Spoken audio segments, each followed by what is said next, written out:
Hello everyone, in the news this week by my 420 spot.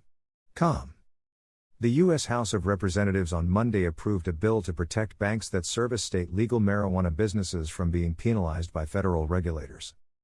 After receiving an initial voice vote earlier in the afternoon, members passed the legislation by a final recorded vote of 321 to 101.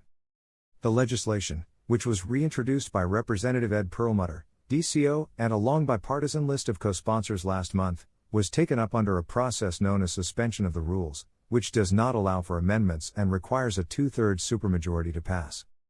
The fact is that people in states and localities across the country are voting to approve some level of cannabis use, and we need these cannabis businesses and employees to have access to checking accounts, payroll accounts, lines of credit, credit cards and more, Perlmutter said on the House floor.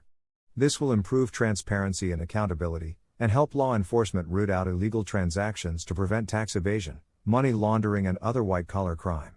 But most importantly, this will reduce the risk of violent crime in our communities. Because marijuana businesses are largely precluded from accessing traditional financial institutions and have to operate on a mostly cash-only basis, that makes them targets of crime, a point that advocates, regulators and banking representatives have emphasized. Even if you are opposed to the legalization of cannabis, you should support this bill, Perlmutter added. American voters have spoken and continue to speak, and the fact is, you can't put the genie back in the bottle. Prohibition is over. Representative Earl Blumenauer, Eeyore, co-chair of the Congressional Cannabis Caucus, said it's time for us to address this inconsistency, it's time for us to pass, again, the Safe Banking Act, and it's time for us to move forward with legalization on the federal level. I appreciate us being at this point, a critical first step along the path to full legalization, which I'm confident will happen this Congress, and not a moment too soon, the congressman said.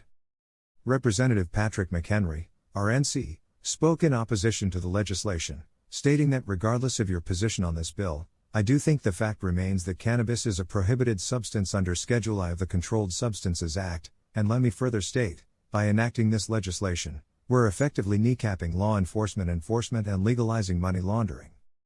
But in a sign of the bipartisan nature of this reform, Representative David Joyce, RO, took to the floor to defend the legislation.